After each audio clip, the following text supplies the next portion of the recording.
Bismillahirrahmanirrahim. Assalamualaikum warahmatullahi wabarakatuh. Salam sejahtera bagi kita semua. Selamat malam, Om Swastiastu, salam kebajikan.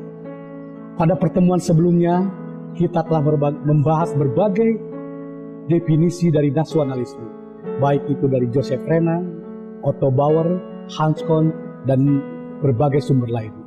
Bertolak dari pengertian ini, dapat saya simpulkan bahwa yang namanya nasionalisme itu adalah sebuah paham yang meletakkan kesetiaan, kecintaan tertinggi individu yang harus diberikan kepada negara dan bangsa ini.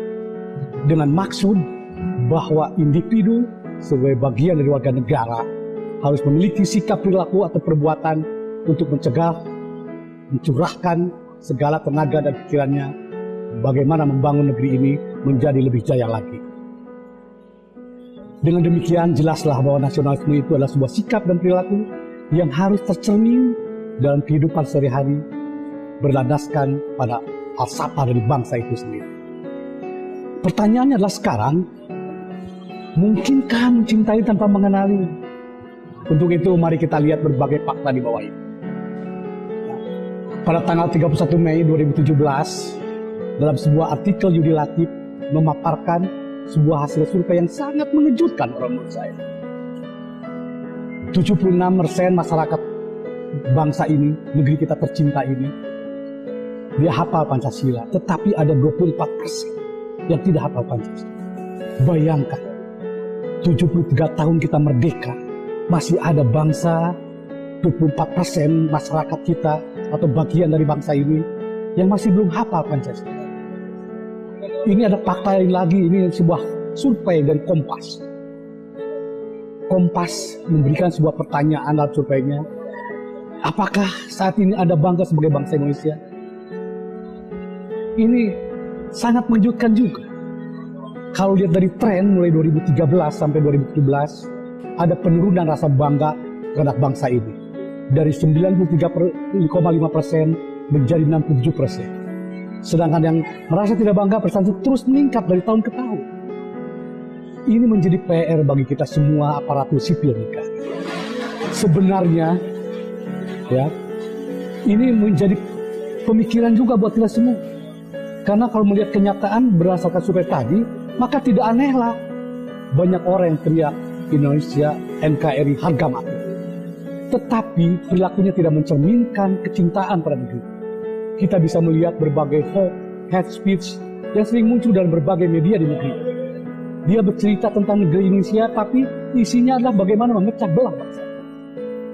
Tentunya kita sebagai bagian dari bangsa, harusnya kita tidak bersikap berperilaku itu.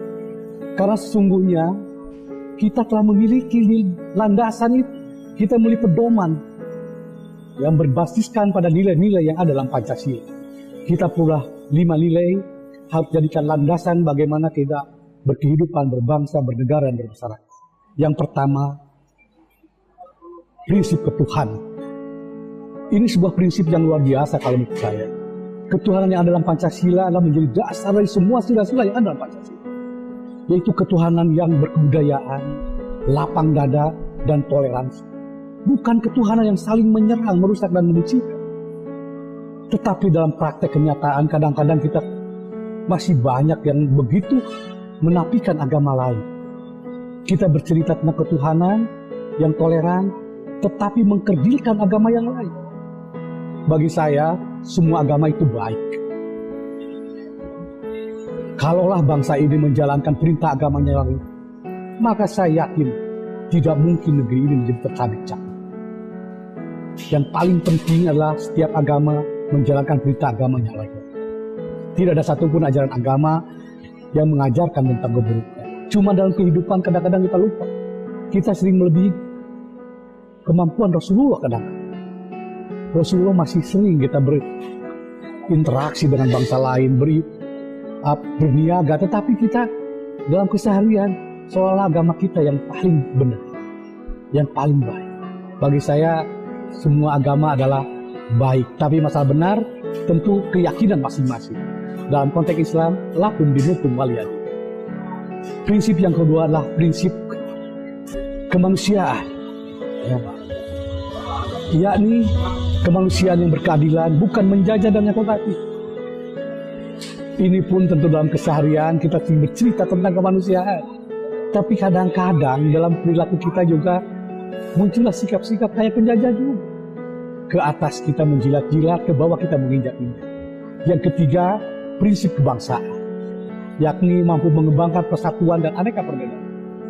Kita harus paham betul bahwa negeri ini dibangun bukan atas dasar persamaan agama, bukan atas dasar persamaan suku bangsa, bukan atas dasar persamaan budaya, tetapi negeri ini satu, dibangun atas dasar persamaan cita-cita, yaitu ingin membangun sebuah negeri yang merdeka, bersatu, berdaulat, adil dan makmur. Prinsip yang keempat adalah prinsip demokrasi, yakni prinsip yang mengganggu musyawarah untuk mufakat, bukan demokrasi yang didikte oleh seorang mayoritas atau minoritas elit penguasa, pemodal. Ini hal yang harus dihilangkan di negeri ini. Dan yang kelima adalah prinsip kesejahteraan, yakni mengembangkan partisipasi dan emansipasi di bidang ekonomi dengan semangat kekeluargaan, bukan visi kesejahteraan yang berbasiskan individualisme dan kapitalisme. Nah, untuk itu di sesi terakhir ini saya ingin mencoba bagaimana penerapannya dalam konteks Anda sebagai aparatur sipil negara. Dan untuk itu, tugas untuk sore ini, malam ini, mohon kepada Anda semua untuk membuat tugas individu yang berisi tentang bagaimana mengimplementasikan nilai-nilai Pancasila dalam kedudukan Anda sebagai aparatur sipil negara. Yaitu, yang pertama, Anda sebagai pelaksana kebijakan publik. Yang kedua, Anda aparatur sipil negara adalah juga sebagai pelayan publik.